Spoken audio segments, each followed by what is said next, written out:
Bismillahirrahmanirrahim. Assalamualaikum warahmatullahi wabarakatuh.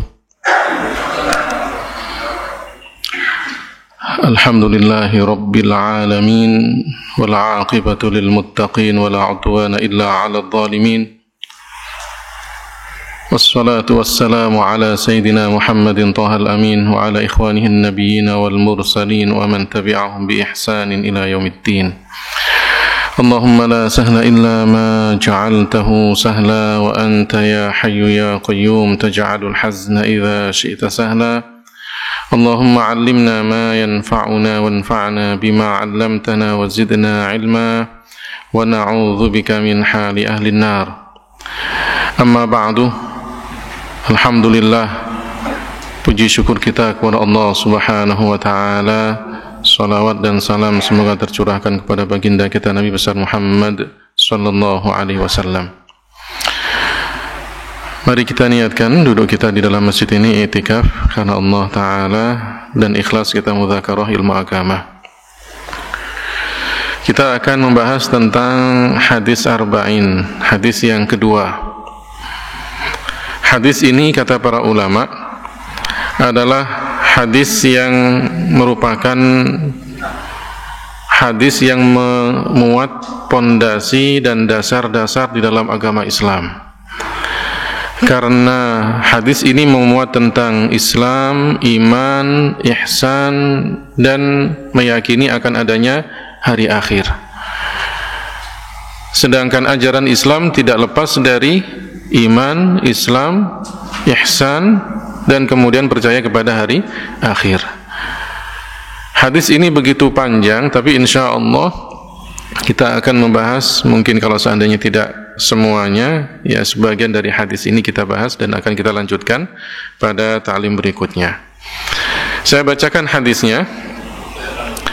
An Umar radhiyallahu anhu aydan qala, bainama nahnu 'inda Rasulillah sallallahu alaihi wasallam ذات يوم إذ طلع علينا رجل شديد بياض الثياب شديد سواد الشعر لا يرى عليه أثر السفر ولا يعرفه منا أحد حتى جلس إلى النبي صلى الله عليه وسلم فأسند ركبتيه إلى ركبتيه ووضع كفيه على فخذيه وقال يا محمد أخبرني عن الإسلام فقال رسول الله صلى الله عليه وسلم الإسلام أن تشهد أن لا إله إلا الله وأن محمد رسول الله وتقيم الصلاة وتؤتي الزكاة وتصوم رمضان وتحج البيت إن استطعت إليه سبيلا قال صدقت فعجبنا له يسأله ويصدقه قال فأخبرني عن الإيمان قال أن تؤمن بالله وملائكته وكتبه ورسله واليوم الآخر وتؤمن بالقدر خيره وشره قال صدقت قال فأخبرني عن الإحسان قال أن تعبد الله كأنك تراه فإن لم تكن تراه فإنه يراك قال فأخبرني عن الساعة قال ما المسؤول عنها بأعلم من السائل قال فأخبرني عن أماراتها قال أن تلد الأمة ربتها وأن ترى الحفاة العراة العالة رئاء الشاء يتطاولون في البنيان ثم انطلق فلبثت مليا ثم قال يا عمر أتدري من السائل قلت الله ورسوله أعلم قال فإنه جبريل أتاكم يعلمكم دينكم رواه مسلم.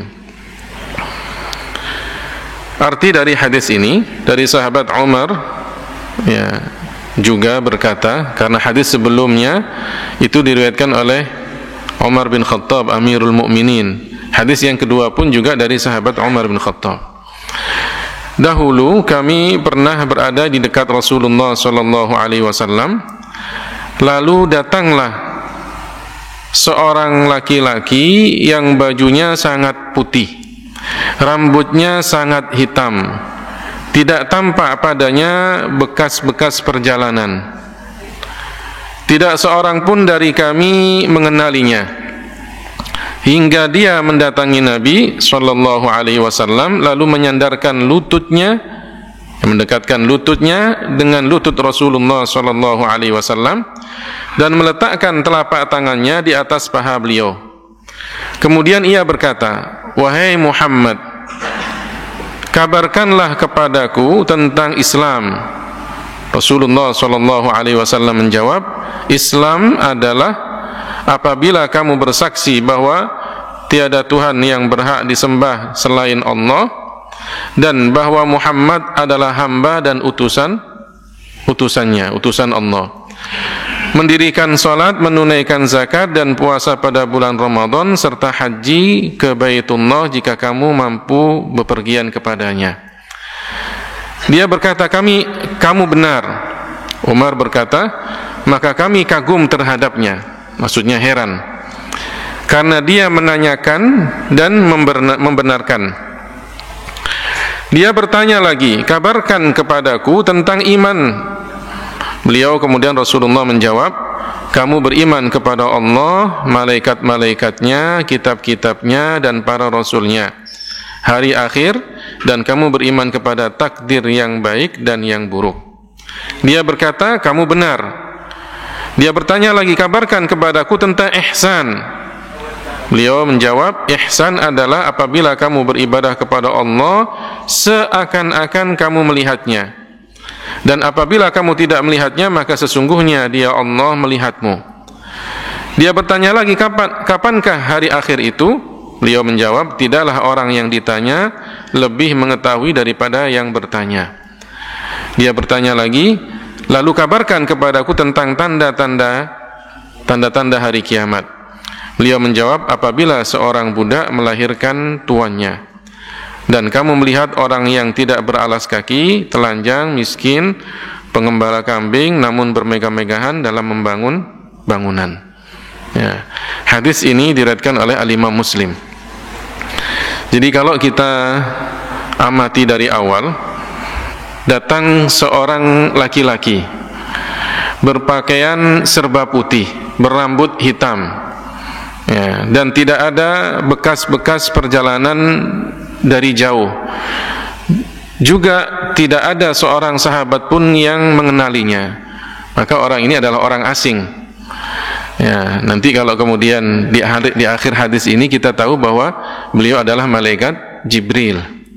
Hadis ini dikenal dengan sebutan hadis Jibril. Ya. Jadi beliau datang kepada Rasulullah dalam bentuk seorang laki-laki. Padahal malaikat itu bukan laki-laki, bukan perempuan.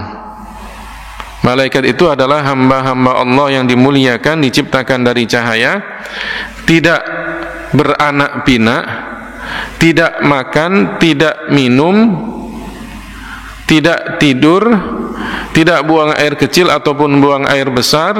Semuanya setiap harinya adalah taat kepada Allah Ta'ala.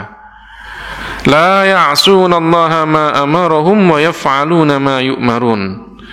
Tidak melakukan maksiat kepada Allah dan senantiasa melakukan apa yang diperintahkan oleh Allah Ta'ala. Tempat tinggalnya di langit. Jadi langit itu, 7 langit itu penuh sesak dengan malaikat. Tidak ada tempat di langit seluas 4 jari kecuali di situ ada malaikat yang berdiri, yang ruku, yang sujud, semuanya ibadah kepada Allah Ta'ala. Dan pimpinan malaikat adalah malaikat Jibril. Beliau ini yang memberikan wahyu, menyampaikan wahyu kepada para nabi, juga menyampaikan perintah Allah kepada malaikat-malaikat yang lainnya. Itu tugasnya malaikat Jibril. Beliau datang dalam bentuk laki-laki. Tapi para ulama mengatakan jika malaikat itu menjelma, maka menjelma dalam bentuk yang indah-indah. Kalau kemudian menjelma menjadi manusia, maka manusia yang tampan sekali. Ya. Jadi kalau kemudian kata para ulama, kalau kemudian menjelma menjadi manusia, itu tidak akan menjelma menjadi perempuan. Pasti jelmaannya laki-laki dan tidak beralat kelamin. Gitu keyakinan kita pada malaikat, karena bukan laki-laki, bukan perempuan, tapi jelmaannya, bentuknya itu laki-laki. Tidak pernah kemudian malaikat datang, ya, kemudian turun menjelma menjadi perempuan, nggak ada. Di dalam Al-Quran disebutkan cerita tentang Harut dan Marut. Malaikat yang turun ke dunia juga menjelma menjadi laki-laki kan? Ya. Juga disebutkan di dalam Al-Quran tentang malaikat Jibril yang datang kepada Sayyidatuna Maryam, ingin memberikan ruh atau janin pada perutnya. Ya. Itu juga menjelma menjadi laki-laki. Ya. Jadi tidak pernah disebutkan bahwa malaikat itu menjelma menjadi manusia kemudian dalam bentuk perempuan, nggak ada. Ya, ini malaikat. Malaikat adalah hamba-hamba Allah yang dimuliakan. Semuanya tidak ada yang melakukan maksiat. Datang malaikat Jibril kepada Rasulullah SAW pakai baju serba putih, putih sekali. Itu menunjukkan bahwa kalau kita ingin belajar, maka belajarlah dengan pakaian yang rapi. Itu maksudnya begitu. Ya, beliau datang dengan pakaian yang serba putih. Dan Rasulullah SAW menganjurkan, ya, bagi seorang murid santri ketika belajar hendaklah pakai pakaian yang serba putih. Ya, karena pakaian yang putih itu akan lebih kelihatan bersihnya. Ketika kemudian kotor sedikit pun kelihatan kotornya. Beda dengan pakaian-pakaian warna lain. Ya, dianjurkan sunnah. Ya. Kemudian kelihatan rambutnya yang begitu hitam, berarti dalam bentuk anak yang atau seseorang yang masih muda. Ya, bukan kelihatan orang yang tua. Ini kata para ulama bahwa masa muda itu adalah masa kita belajar. Ya, buktinya malaikat Jibril datang dalam bentuk orang yang masih muda, rambutnya hitam semuanya. Kemudian tidak kelihatan darinya bekas perjalanan. Artinya memang sengaja datang tiba-tiba seakan-akan dari tempat yang jaraknya dekat. Tidak kelihatan orang yang compang-camping, lusuh badannya, banyak debunya, tidak. Ya, tidak ada kelihatan perjalanan jauh. Dan tidak ada orang yang mengenalinya. Kemudian datang dari jauh. Dalam riwayat yang lainnya disebutkan bahwa malaikat Jibril izin kepada Rasulullah. Ya, apakah saya boleh mendekat? Kemudian kata Rasulullah, mendekatlah. Apakah saya boleh mendekat? Mendekatlah. Sampai 3 kali, ya, dan beberapa kali disebutkan dalam satu riwayat. Dari jauh kemudian mendekat sampai dekat dengan Rasulullah SAW. Yaitu mengajarkan kepada kita sopan santunnya ketika orang itu datang belakangan, sudah banyak orang di depan, maka kalau seandainya mau maju, izin dulu, boleh apa enggak, ya, mengganggu atau tidak untuk yang lainnya yang sudah di depan. Kemudian beliau datang mendekat dengan Rasulullah SAW sampai dikatakan beliau menyandarkan lututnya dengan lutut Rasulullah, menempelkan lututnya dengan lutut Rasulullah, berarti dekat sekali. Ya. Kemudian meletakkan tangannya di atas paha Rasulullah, berarti sangat dekat. Ya, itu artinya mengajarkan kepada kita kalau kita belajarlah pada posisi yang depan, dekat dengan guru. Ya, biasa kalau kita belajar ketika di sekolah yang duduknya jauh itu ya kelihatan itu. Kalau enggak bermain-main sendiri ya tidur, enggak memperhatikan gurunya, begitu kan. Kalau di depan mau tidur bagaimana dia kan? Nah, ini artinya kalau kita belajar terutama kepada seorang guru dan langsung kepada beliau, mendekatlah kepada guru tersebut. Kemudian malaikat Jibril mengatakan, ya Muhammad. Panggilan ya Muhammad itu kalau untuk para sahabat Rasulullah memanggil Rasulullah tidak boleh dengan panggilan ya Muhammad, karena itu dilarang. Para sahabat itu memanggil dengan ya Rasulullah, ya Nabi Allah. Ya. Begitu. Kalau kemudian langsung memanggil nama itu enggak ada. Karena disebutkan di dalam Al-Qur'an, la taj'alu du'a ar-rasuli bainakum ka du'a'i ba'dikum ba'dha. Janganlah kalian jadikan panggilan kalian kepada Rasulullah sebagaimana panggilan kalian di antara sesama kalian. Maka tidak boleh. Tapi kenapa malaikat Jibril ini kemudian mengatakan ya Muhammad langsung kepada Rasulullah, bukan untuk menunjukkan kesombongan bahwa saya bisa memanggil Rasulullah dengan kata ya Muhammad, tidak. Untuk menunjukkan kepada para sahabat yang hadir ketika itu bahwa orang ini bukan orang biasa-biasa. Orang ini punya kedekatan yang khusus dengan Rasulullah. Ya, untuk menunjukkan begitu, bukan kemudian malaikat Jibril yang menyombongkan dirinya bahwa saya bisa memanggil Rasulullah dengan ya Muhammad, sedangkan kalian tidak, bukan. Ya, ini bahwa orang ini punya apa? Hubungan khusus dengan Rasulullah. Makanya beliau mengatakan ya Muhammad, akhbirni 'anil Islam. Wahai Muhammad, ya, kabarkan kepadaku tentang Islam. Maka Rasulullah sallallahu alaihi wasallam menjawab, ya, Islam itu kamu bersaksi bahwa tiada Tuhan yang berhak disembah selain Allah, dan bahwa Muhammad adalah hamba dan utusan Allah. Engkau mendirikan sholat, engkau membayar zakat, engkau puasa pada bulan Ramadan, dan engkau haji, ya, jika ke Baitullah jika kamu mampu untuk melaksanakannya. Ini yang dikatakan kalau kita mengenalnya adalah rukun Islam. Ya. Jadi ini yang kemudian dikatakan dalam istilah kita rukun Islam.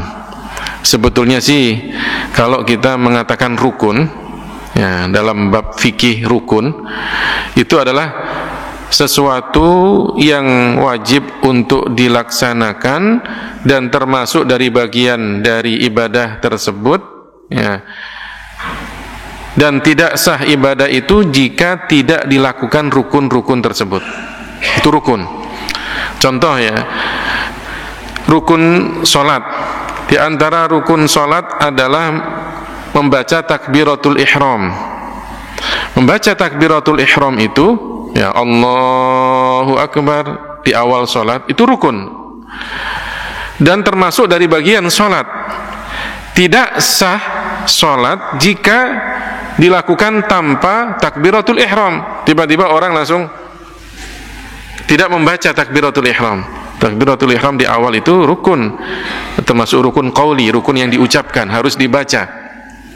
Atau katakan Al-Fatihah, rukun di dalam sholat. Maka tidak sah sholat jika tidak dibaca Al-Fatihah di dalam sholatnya. Dan sholat itu, dan Al-Fatihah itu termasuk dari bagian sholat. Itu namanya rukun. Beda dengan syarat. Syarat sahnya sholat. Syarat itu sesuatu yang wajib untuk dilakukan, tapi tidak termasuk dari bagian dari ibadah tersebut. Artinya di luar dari ibadah tersebut. Itu namanya syarat. Apa di antara syarat sholat itu? Syarat sahnya sholat, wudu. Ya, wudu harus dilakukan sebelum kita sholat. Tapi wudu kan di luar sholat. Nah, ini bedanya antara rukun dan syarat. Nah, ketika kita mengenal atau mengucapkan satu istilah rukun Islam, rukun Islam, kalau seandainya dipahami sebagaimana pemahaman kita tentang fikih dalam rukun fikih itu, ya, maka 5 rukun yang disebutkan itu harus dilakukan. Kalau tidak, maka tidak sah. Begitu kan? Nah, tapi sebetulnya tidak demikian maksudnya. Mungkin, ya, ulama-ulama yang menyebutkan rukun Islam, istilah rukun Islam itu artinya ini adalah perkara-perkara yang agung di dalam Islam. Karena tidak semua orang mampu untuk zakat. Tidak semua orang mampu untuk haji. Kalau kemudian kalau kita tidak zakat, tidak haji, dikatakan tidak sah Islamnya, berarti bukan muslim. Tidak. Orang mengucapkan 2 kalimat syahadat, menjalankan sholat, puasa, seandainya dia tidak mampu zakat karena miskin, tidak mampu haji juga karena miskin ataupun karena sakit, tetap dikatakan apa? Muslim. Ya, jadi istilah rukun mungkin di sini itu artinya adalah perkara-perkara yang agung di dalam Islam. Ya, maksudnya adalah pondasi-pondasi dalam agama Islam itu. Ya, disebutkan 5. Yang pertama adalah mengucapkan 2 kalimat syahadat. Karena 2 kalimat syahadat ini menjadi syarat orang itu dianggap sebagai muslim.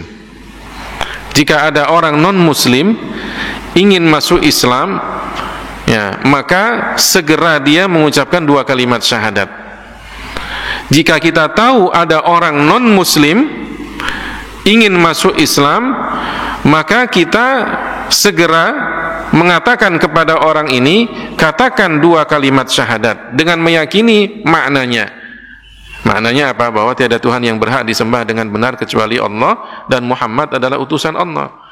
Cukup sudah, dianggap dia muslim sudah. Ya, tidak ada perintah yang lainnya. Kalau orang mau masuk Islam harus mandi dulu. Ya, kalau mandi dulu mandi apa dia? Ya, mandi apa? Wong dia belum muslim. Niatnya niat apa? Ya, niat mau masuk Islam nggak ada disebutkan di dalam hadis ataupun di dalam Al-Quran atau di dalam hadis. Ya, bahwa orang mau masuk Islam harus mandi dulu, nggak ada. Orang mau masuk Islam cukup dengan mengucapkan 2 kalimat syahadat.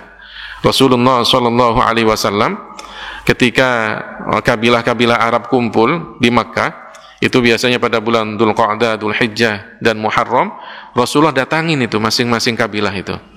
Ya, coba begitu luar biasanya dakwah Rasulullah. Sendirian didatangin masing-masing kabilah, dikatakan ucapkan la ilaha illallah Muhammad Rasulullah, kalian akan beruntung.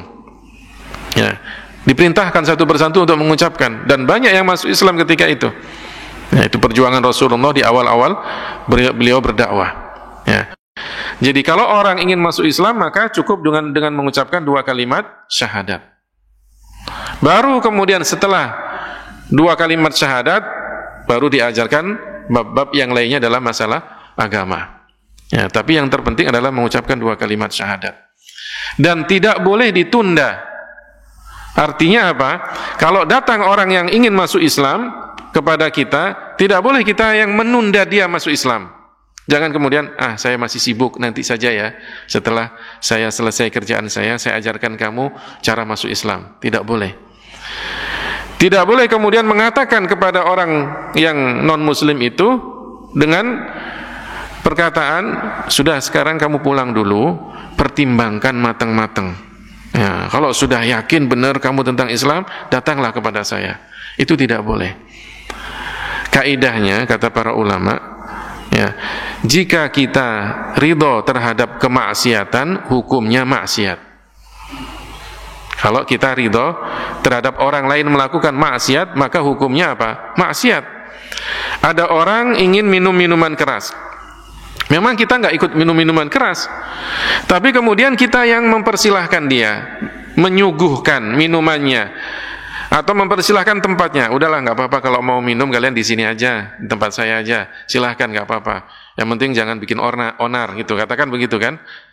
Nah, orang menyediakan tempat untuk orang melakukan maksiat, hukumnya apa? Haram. Benar kan? Hukumnya haram. Sama dengan orang mempersilahkan orang lain memberikan jalan untuk mencuri, katakan. Ini kalau di sini waktunya mencuri sekarang nih. Ya, lagi kosong, nggak ada siapa-siapa. Ya. Mempersilahkan atau memberikan kesempatan kepada orang lain untuk mencuri, hukumnya apa? Haram. Meskipun tidak sama persis dengan orang yang mencuri itu. Sama, jika ada orang yang ridho terhadap kekufuran, hukumnya kufur. Ya, kalau ada orang datang, non-muslim datang, ingin masuk Islam, kemudian kita tunda dia, berarti apa? Seakan-akan kita mengatakan kepada dia, sudahlah sekarang kamu kufur dulu, ya, dalam kekufuran itu dulu, nanti kamu datang lagi kepada saya. Seakan-akan kan begitu kan? Itu tidak boleh. Harus segera mungkin kita, ya, katakan kepada orang itu, kita ajarkan kepadanya 2 kalimat syahadat. Kalau seandainya dia pulang, katakan, disuruh pulang. Ketika pulang kemudian setelah itu dia meninggal dunia, apa yang terjadi?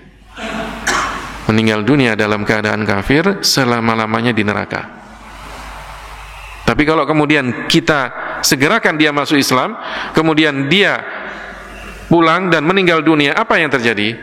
Sebaliknya, ya, dia akan selamat di akhirat, masuk surga. Nah, kan luar biasa. Makanya ketika datang seorang sahabat datang kepada Rasulullah, "Ya Rasulullah, saya ini masuk Islam dulu apa saya berjihad?" Ya, ada seseorang datang kepada Rasulullah, belum dikatakan sahabat ya. Seseorang datang kepada Rasulullah mengatakan, "Saya ini masuk Islam apa berjihad?" Apa jawab Rasulullah? "Masuk Islamlah dan berjihadlah." Tidak dikatakan oleh Rasulullah, "Udahlah pergi sana, enggak apa-apa, nanti setelah jihad datang lagi." Enggak. Apa kata Rasulullah? "Masuk Islamlah dan berjihadlah." Kemudian dia masuk Islam dan berjihad, meninggal dunia dalam peperangan. Apa kata Rasulullah? "Amila qalilan wa ujira katsiran." Dia beramal sedikit, pahalanya besar sekali. Ya, amalnya kan masuk Islam, kemudian amalnya apa? Jihad. Belum sempat sholat, belum sempat puasa, belum sempat zakat ataupun haji, meninggal dunia. Amalnya sedikit, tapi apa kata Rasulullah? Amila qalilan, amalnya sedikit, wa ujira katsiran, dan pahalanya besar. Artinya harus apa? Didasari dengan Islam dulu, baru dia mendapatkan pahala yang begitu besar. Yang kedua adalah melaksanakan sholat. Ya, sholat ini adalah ibadah yang setiap hari kita lakukan dan menjadi apa? Lumbung pahala kita. Kalau zakat bisa setiap tahun, ya, puasa pun juga pada bulan Ramadan saja, haji ketika kita mampu, tapi kalau sholat setiap hari. Makanya disebutkan di dalam hadis, ya, khamsu shalawatin katabahunallahu 'alal 'ibad man ata bihinna bitamamihinna kana lahu 'indallahi ahdun ayyudkhilahul jannah wa man lam ya'ti bihinna falaysa lahu 'indallahi ahdun ayyudkhilahul jannah in syaa'a 'adzabahu wa in syaa'a 'afa anhu. 5 salat yang Allah wajibkan kepada manusia, jika mereka melaksanakannya dengan sempurna, maka Allah memberikan janji kepadanya untuk memasukkannya ke dalam surga. Dan jika tidak melaksanakannya, maka tidak ada janji bagi Allah untuk memasukkannya ke dalam surga. Jika Allah berkehendak akan menyiksanya, jika Allah berkehendak akan mengampuni dosa-dosanya. 5 kali sholat. Nah, sholat itu sangat penting, saking pentingnya sampai ada istilah sholat khauf. Ya, dalam bab fikih itu kan sholat dalam keadaan ketakutan. Ya, itu kapan dilakukan? Diajarkan oleh Rasulullah ketika ada peperangan.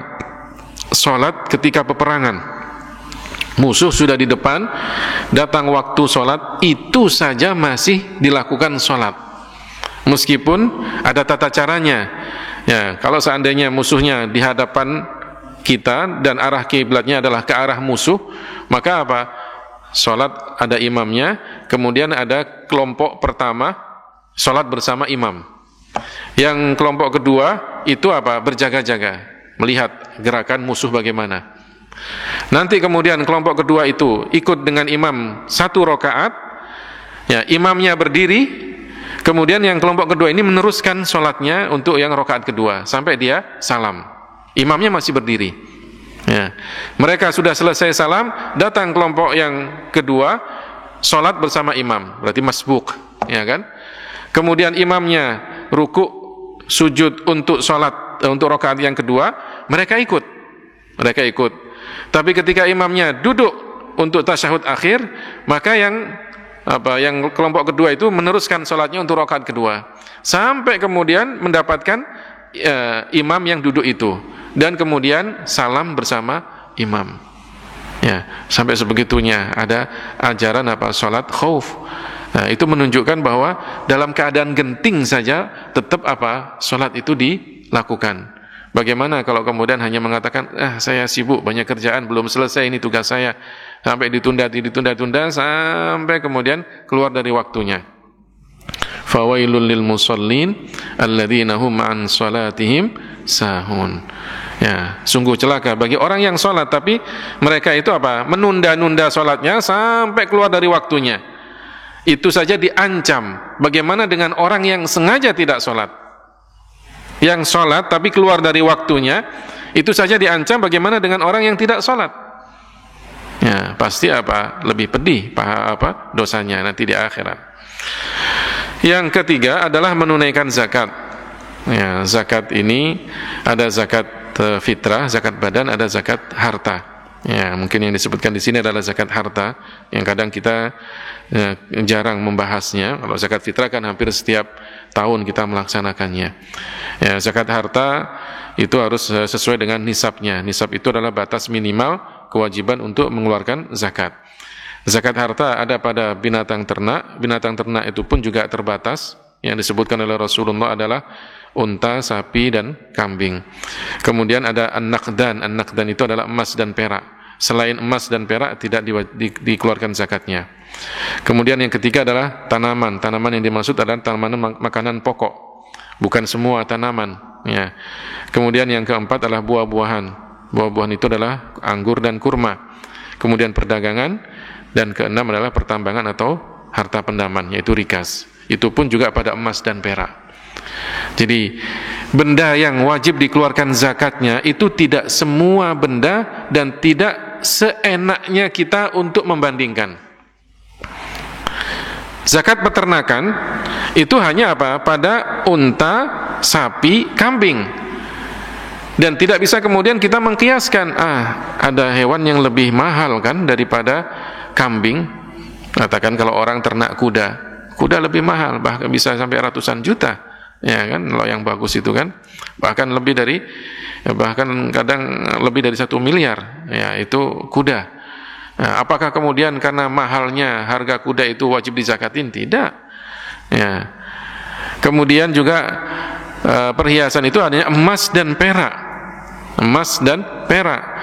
Sehingga kemudian selain emas dan perak dari batu-batu mulia itu tidak dikeluarkan zakatnya. Masih banyak yang lebih mahal daripada emas dan perak.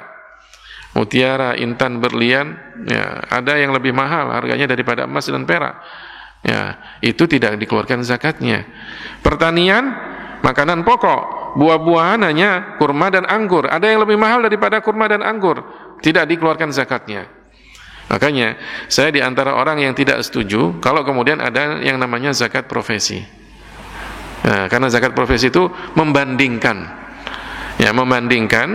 hasil atau penghasilan dari orang yang berprofesi sebagai dokter atau pejabat itu kan, yang hasilnya setiap bulan gajinya itu lebih tinggi daripada petani. Ya, katakan begitu. Maka kata yang membandingkan atau kata yang mengusulkan adanya zakat profesi ini, kalau petani saja yang hasil panennya hanya segitu saja wajib zakat, kok kemudian dokter, pejabat, kemudian insinyur ataupun yang lainnya yang gajinya sangat tinggi tidak keluar zakat? Ini namanya membandingkan. Saya katakan kalau seandainya membandingkan, maka nanti hewan pun akan ada yang selain 3 ini yang harus dikeluarkan zakatnya. Kalau kemudian juga membandingkan, maka mutiara, intan, berlian nanti juga akan keluar zakatnya. Ya, kalau kemudian membandingkan, maka selain kurma dan anggur akan dikeluarkan zakatnya. Nanti ada zakat durian, ada zakat apel, ada zakat ya macam-macam kan jadinya kan. Padahal zakat itu sudah ditentukan oleh Rasulullah SAW. Zakat pertanian pun juga tidak memberatkan bagi para petani, tidak memberatkan. Ya, itu pun ketika panen dan berapa kadarnya ada. Ya, ada kadarnya. Tidak kemudian setiap panen pasti keluar zakat. Tidak, ada kadarnya, ada ketentuannya. Ya, jadi semuanya tidak memberatkan. Onta pun juga begitu. Punya 5 onta yang dikeluarkan bukan kemudian 1 onta, habis nanti kan. 5 onta yang dikeluarkan 1 ekor kambing. Ya, ukuran onta dengan kambing itu kan jauh sekali. Ya, harganya pun juga jauh sekali. Artinya tidak memberatkan zakat itu. Maka jangan kemudian seenaknya membanding-bandingkan. Maka kalau ya profesinya dokter kan luar biasa itu gajinya. Kalau petani saja wajib zakat, maka dokter harus. Nanti kemudian zakat bulanan. Profesi itu kan begitu, zakat bulanan. Dan tidak ada zakat itu yang dikatakan zakat bulanan itu nggak ada. Zakat itu setiap panen. Kemudian harta yang dizakatkan itu adalah harta milik dari orang tersebut. Sedangkan gaji belum kita miliki kecuali kalau sudah diberikan gajinya di akhir bulan. Baru kita miliki langsung kita keluarkan zakat. Berarti apa? Sehari itu kita miliki kemudian kita keluarkan zakatnya. Enggak ada zakat yang seperti itu. Zakat itu bendanya kita miliki dulu. Petani itu apa? Sudah menanam, memupuk, sampai kemudian lama itu kan tanamannya kelihatan, milik dia. Nanti di akhir kelihatan berapa itu. Kalau seandainya gagal panen, nggak keluar zakat. Ya.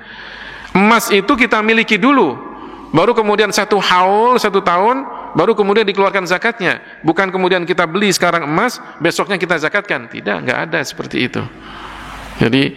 Jadi masih banyak ketimpangan, dan itu pun ya yang mengusulkan adanya zakat profesi itu adalah ulama-ulama mutaakhirin. Sedangkan ulama 4 madhab, Al-Imam Syafi'i, Al-Imam Ahmad, Al-Imam Abu Hanifah, Al-Imam Malik, itu tidak ada yang menyebutkan zakat profesi, itu nggak ada. Sehingga tidak usah kemudian kita wajib dikeluarkan, nggak ada. Ya, nggak ada. Kemudian yang keempat adalah melaksanakan puasa.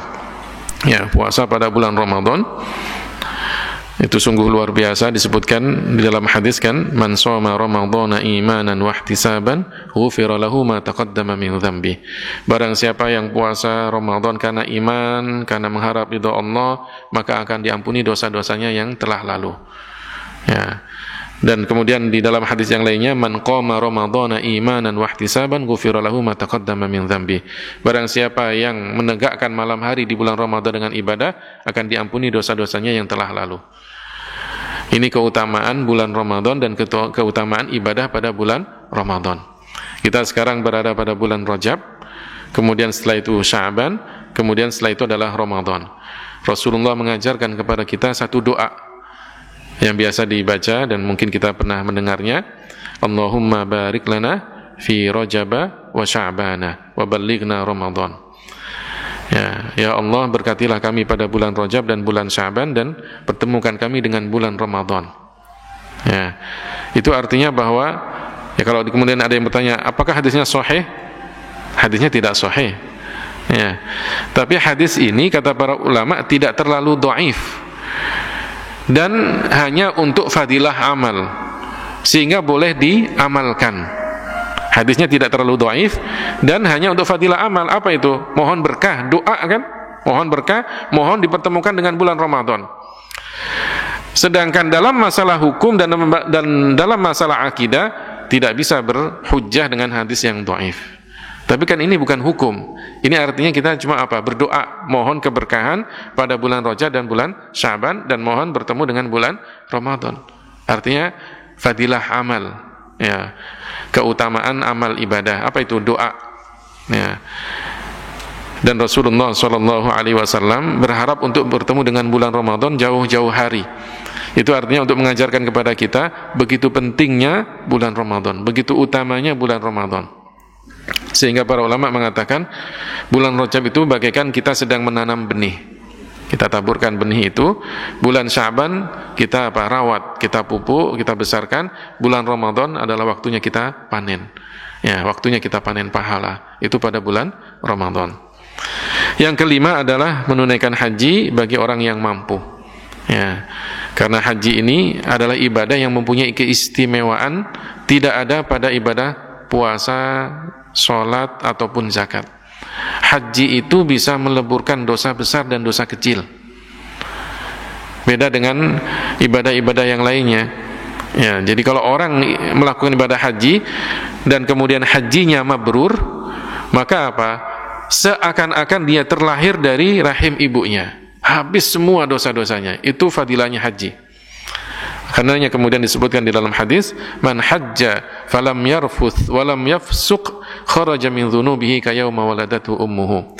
Orang yang haji tidak melakukan hubungan suami istri, tidak melakukan kefasikan, ya berarti tidak melakukan dosa besar, maka akan keluar dari dosa-dosanya seakan-akan dia terlahir dari rahim ibunya. Habis semuanya. Ini pahalanya ibadah haji. Karena ibadah haji itu ibadah yang menggabungkan dua macam ibadah. Ibadah itu secara umum dua. Ada ibadah badaniyah, ada ibadah maliyah. Ibadah badaniyah yang bermodalkan badan, yaitu seperti sholat, puasa, modalnya badan yang sehat.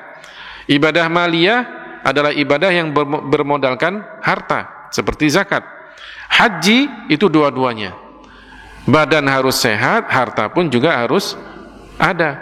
Kalau cuma punya harta saja, sedangkan orang yang sakit-sakitan, nggak bisa haji, belum dikatakan mampu. Atau sebaliknya, orangnya kuat tapi nggak ada hartanya, sama juga tidak akan bisa melaksanakan ibadah haji. Karena begitu ya pentingnya dan begitu istimewanya, sampai kemudian ibadah haji ini mempunyai kelebihan daripada ibadah-ibadah yang lainnya. Meskipun dari segi derajat ya tetap sholat di atasnya haji, karena sholat adalah ibadah setiap hari. Haji tidak semua orang bisa melakukannya, tapi ibadah haji mempunyai keistimewaan, bisa meleburkan dosa besar dan dosa kecil. Para jamaah yang dimuliakan oleh Allah Ta'ala, masih banyak pembahasan tentang hadis yang kedua ini, tapi insya Allah kita lanjutkan pada kajian dan taklim yang akan datang. Mungkin di antara jamaah ada yang mau ditanyakan tentang Islam atau tentang hadis yang kedua ini, dipersilahkan.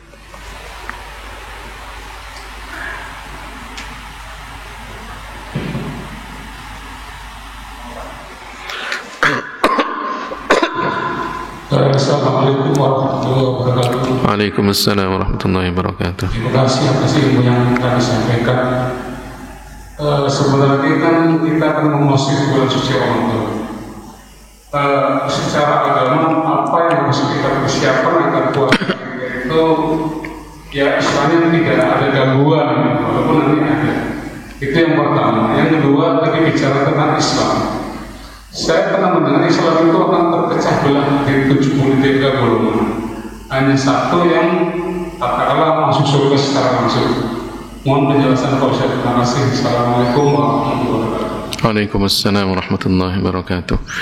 Jadi ketika Rasulullah SAW mengajarkan kita doa, Allahumma barik lana fi Rajab wa Sya'ban wa ballighna Ramadan.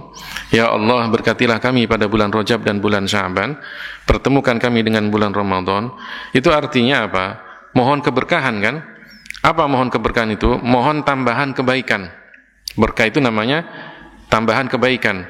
Dikatakan harta itu berkah kalau harta itu dipakai untuk ibadah, diinfakkan, ya, disedekahkan, dizakatkan. Umur itu berkah jika kemudian umur yang diberikan oleh Allah kepada kita, kita manfaatkan untuk ibadah. Itu namanya berkah. Meskipun umurnya pendek, tapi kalau berkah artinya apa? Untuk ibadah. Beda dengan orang umurnya panjang tapi nggak ibadah-ibadah, nggak berkah, itu namanya. Nah, jadi kalau dikatakan Rasulullah memohon keberkahan pada bulan Rajab dan bulan Sya'ban, itu artinya apa? Di waktu masuk bulan Rajab dan bulan Sya'ban, hendaknya kita memperbanyak ibadah. Kalau dikatakan mulai puasa sunnah, gitu kan, mulai sedekah, mulai baca Al-Quran, sehingga ketika masuk Ramadan kita sudah terbiasa dengan ibadah-ibadah itu. Nah, klimaksnya, puncaknya adalah ketika Ramadan itu kita sudah siap dengan ibadah-ibadah, baik itu puasa, sholat malam, ya, kemudian sedekah, ataupun baca Al-Quran dan yang lainnya. Jadi itu, orang itu kalau kemudian membiasakan dengan sesuatu, insya Allah ketika sudah terbiasa nyaman. Sama kalau orang itu membiasakan puasa, maka ketika datang bulan Ramadan, enak dia. Ibadahnya akan terus begitu aja, enak, terasa nyaman, tidak merasa berat. Tapi kalau kemudian orang tiba-tiba langsung tidak pernah puasa, datang Ramadan, dianggap bahwa Ramadan itu seakan-akan menjadi waktu untuk bermalas-malasan. Padahal tidak demikian. Ya, Ramadan itulah waktu untuk kita lebih giat lagi ibadahnya. Ya, di samping kita menjaga kesehatan kita, ya. Ya, kalau memang ada penyakit yang biasanya dialami, ya dirawat, diobatin. Ya, ada antisipasi sebelumnya sampai Ramadan, jangan sampai kemudian penyakitnya kambuh, ya. Itu yang pertama. Yang kedua, tentang apa tadi? Iya, Islam itu akan terpecah menjadi 73 golongan, disebutkan di dalam hadis Rasulullah. Tapi para ulama menyebutkan sebagaimana di dalam hadis itu, yang selamat itu adalah mayoritas umat Islam. Meskipun 73, 72 itu banyak sekali dibandingkan yang satu dari segi banyaknya, ragamnya, tapi yang satu ini adalah mayoritas dari seluruh umat Islam. Jadi jangan khawatir kalau kemudian kok cuma satu yang selamat. Tidak, yang satu ini mayoritas. Karena disebutkan di dalam hadis ya bahwa as-sawadul a'dham itu adalah mayoritas. Yang selamat itu adalah mayoritas di antara umat Islam ini. Jadi kalau kita bingung untuk menentukan mana yang selamat, maka ikutilah mayoritas umat Islam ini. Mayoritas umat Islam itu apa? Ahlus sunnah wal jamaah. Sehingga kalau kemudian ada yang berpaham Syiah, maka itu di luar ahlus sunnah.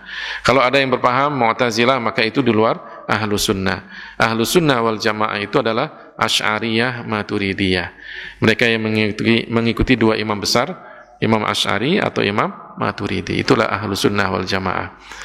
Ya, hampir seluruh penjuru dunia itu tidak ada yang tidak menganut Asy'ariyah atau Maturidiyah.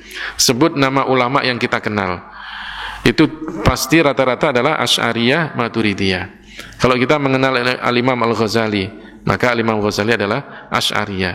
Kalau kita mengenal Al-Imam As-Suyuti, Al-Imam An-Nawawi, atau Al-Imam Al-Baihaqi, ataupun siapa yang kita kenal, sebut namanya, pasti apa? Kalau tidak Asy'ariyah, Maturidiyah.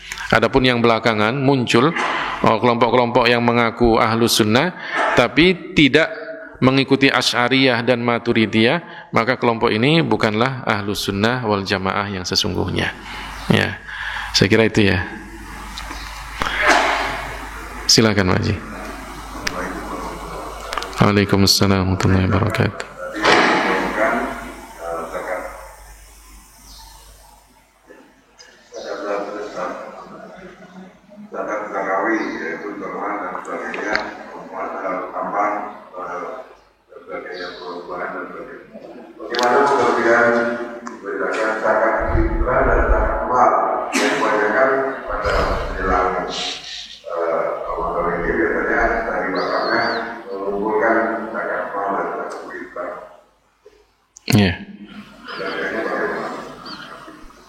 Zakat fitrah itu adalah zakat badan.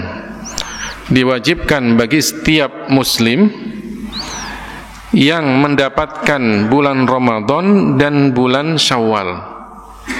Mendapatkan sebagian Ramadan atau sebagian Syawal, atau mendapatkan seluruh bulan Ramadan atau sebagian Syawal dalam keadaan punya kelebihan untuk dirinya, untuk keluarganya, dan orang yang dia nafkahi. Kelebihan yang dimaksud adalah makanan pokok, pakaian, dan tempat tinggal pada hari raya dan malam hari raya. Nah, orang yang seperti ini maka wajib keluar zakat fitrah, sehingga masuk dalam pengertian mendapatkan bulan Ramadan dan bulan Syawal jika anak lahir di akhir bulan Ramadan, tanggal 29 Ramadan lahir, kemudian sampai Syawal masih hidup dalam keadaan sehat, maka anak yang baru lahir ini dikeluarkan zakatnya oleh orang tuanya, karena termasuk yang dinafkahi. Adapun jika ada orang tua meninggal dunia di akhir Ramadan, tanggal 29 meninggal, maka tidak sampai Syawal kan? Orang yang seperti ini tidak dikeluarkan zakatnya. Atau anak yang lahir tanggal 1 Syawal, tidak dikeluarkan zakatnya. Ya, jadi itu. Untuk siapa? Untuk dirinya dan keluarganya, anak istrinya, serta orang yang dia nafkahi. Mungkin ada orang tuanya yang dia nafkahi, dikeluarkan zakatnya. Ini namanya zakat fitrah. Nah, zakat fitrah itu dalam mazhab Syafi'i harus dikeluarkan berupa makanan pokok daerah setempat. Kalau kita makanan pokoknya adalah beras, kalau ikut mazhab Syafi'i yang dikeluarkan apa? Berasnya. Ukurannya ya ada yang dikeluarkan oleh MUI sekian, dikeluarkan oleh Nahdlatul Ulama sekian, dikeluarkan oleh Muhammadiyah sekian. Ukurannya tergantung begitu. Cuma kalau dihitung-hitungnya, kalau sudah lebih dari 2 kilo itu sudah mencukupi. Ada yang 2,5, ada yang 3,5. Kelebihannya adalah dianggap sebagai sedekah. Ya. Kalau kita mengeluarkan zakat dengan berupa uang, harta, maka itu bukan dalam mazhab Syafi'i, itu dalam mazhab Abu Hanifah. Nah, harus tahu kita. Jadi kan kadang ada yang mengeluarkan dalam bentuk uang kan, bahkan kemudian ada yang mengeluarkan dalam bentuk transfer. Nah, itu dalam mazhab Abu Hanifah. Harus ada ketentuan-ketentuannya sendiri. Ya, jadi harus niat kita ikut dalam mazhab Abu Hanifah. Mazhab Abu Hanifah itu satu sok, ukuran satu sok itu lebih banyak daripada mazhab Syafi'i. Tapi yang dikeluarkan dalam mazhab Abu Hanifah adalah setengah soknya, berarti setengah sok ya, setengah sok berarti 3 mud. Ya. Itu zakat fitrah. Bisa dikeluarkan dalam bentuk makanan pokoknya, bisa dikeluarkan dalam bentuk uang. Adapun zakat mal itu tadi yang disebutkan itu tadi. Baik itu zakat perdagangan, zakat emas dan perak, zakat buah-buahan, zakat binatang ternak, itu masuk dalam zakat mal. Artinya bukan zakat badan, tapi zakat harta. Nah, jadi kalau kita punya emas dan perak, apakah dikeluarkan zakatnya? Para ulama berbeda pendapat tentang emas dan perak yang milik istri kita, milik istri atau anak kita, itu kan perhiasan. Apakah dikeluarkan zakatnya? Dalam mazhab Syafi'i tidak dikeluarkan zakatnya. Dalam mazhab Syafi'i dikeluarkan zakatnya. Dalam mazhab Abu Hanifah tidak dikeluarkan zakatnya. Tapi kalau mau untuk hati-hati ya ikut mazhab Syafi'i, dikeluarkan zakatnya boleh. Ya, itu emas dan perak yang dipakai sebagai perhiasan. Adapun emas dan perak yang dipakai untuk simpanan, karena orang punya emas lempengan itu kan tidak untuk perhiasan, ini memang disimpan itu kan. Ya, karena sebagai ya bisa jadi untuk bisnis dia atau memang untuk uang simpanan dia nanti ke depan, masa depan gitu kan.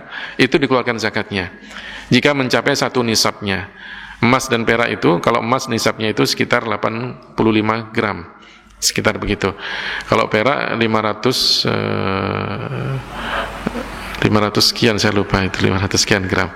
Nah, itu perak. Ya, jadi kalau punya emas atau perak yang disimpan bukan untuk perhiasan, maka keluar zakatnya. Atau emas dan perak yang dipakai oleh laki-laki haram kan? Maaf, emas yang dipakai oleh laki-laki haram. Hukumnya itu wajib keluar zakatnya. Tapi kalau yang dipakai oleh perempuan sebagai perhiasan, ada yang mengatakan dikeluarkan zakatnya, ada yang mengatakan tidak dikeluarkan zakatnya. Ini yang namanya harta yang diwajib dizakatkan, namanya zakat mal. Ya. Jadi itu bedanya antara zakat fitrah dan zakat mal. Kapan zakat mal itu dikeluarkan? Tergantung pada ketentuannya. Tidak harus kemudian zakat mal itu dikeluarkan setiap menjelang hari raya Idul Fitri, tidak. Katakan zakat perdagangan, orang mulai dagang di awal tahun Masehi, ya, Januari katakan. Kapan dia mengeluarkan zakat malnya? Ya, Januari tahun depan. Dilihat di total semua barang yang ada sama modalnya. Ya, adapun yang dipakai untuk setiap hari makan, kemudian untuk transportasi itu nggak dihitung. Tapi yang dihitung adalah apa yang ada pada tokonya itu, barang-barangnya. Ya, kemudian uang yang ada, yang cash dari perdagangan itu dilihat. Kalau mencapai nisabnya emas, maka dikeluarkan zakatnya. Kapan dikeluarkannya? Setelah 1 tahun. Kalau dia mulai Januari, maka Januari tahun depan dilihat itu. Kalau sampai 1 nisab, maka keluar zakatnya di Januari. Tidak menunggu waktu hari raya, karena ada sebagian yang memahami pada hari raya saja keluarkan zakat itu. Tidak. Ya, tergantung. Kalau dia zakatnya zakat perdagangan, hitung-hitungannya begitu. Kalau dia punya emas, kapan dia mulai beli emas, disimpan emas itu sampai 1 tahun berikutnya, emasnya masih utuh sesuai dengan nisabnya, keluar zakatnya. Begitu ketentuannya. Bagaimana dengan uang yang ditabungkan di bank? Dalam mazhab Syafi'i tidak dikeluarkan uang yang ditabung di bank itu. Dalam mazhab Abu Hanifah dikeluarkan zakatnya.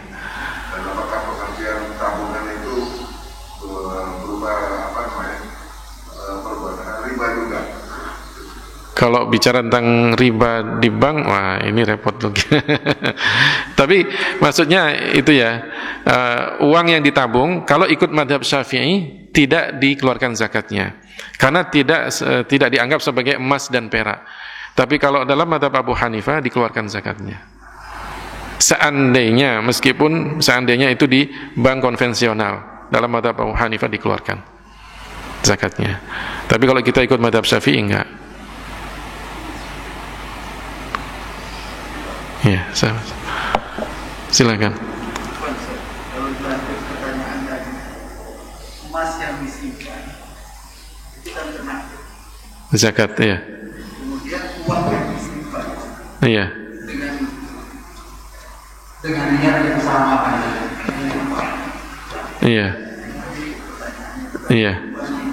Iya. Kalau itu sekarang disimpan tidak di bank gitu ya? Oh sama, semuanya dua-duanya disimpan di bank. Oh iya. Yaitu tadi karena Imam Abu Hanifah menganggap bahwa dulu yang dipakai untuk transaksi dinar dan dirham itu dalam bentuk emas dan perak. Ya, dinar itu emas, dirham itu perak.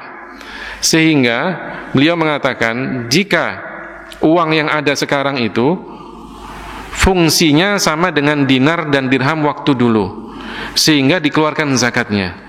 Karena fungsinya meskipun sudah tidak pakai dinar dan dirham sekarang kan, kita pakai uang kertas gitu kan.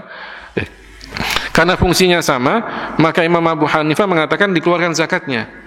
Kalau Imam Syafi'i tidak. Imam Syafi'i ini kalau dalam bab zakat itu lebih saklek. Ya.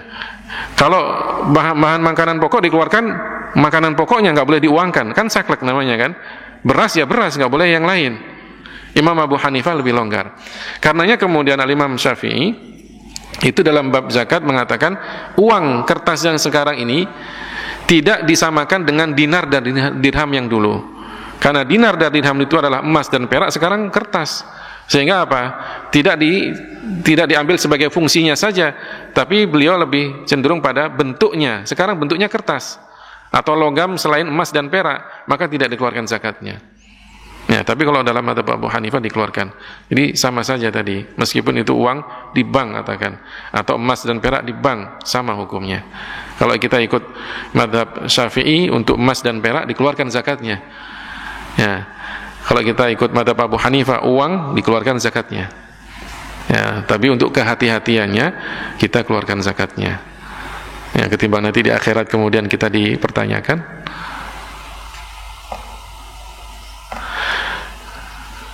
Saya kira itu ya taklim kita pada pagi hari ini. Terima kasih atas perhatiannya. Kita tutup dengan doa kafaratul majlis. Subhanakallahumma wa bihamdika asyhadu an la ilaha illa anta astaghfiruka wa atubu ilaik. Walhamdulillahi rabbil alamin. Wassalamualaikum warahmatullahi wabarakatuh.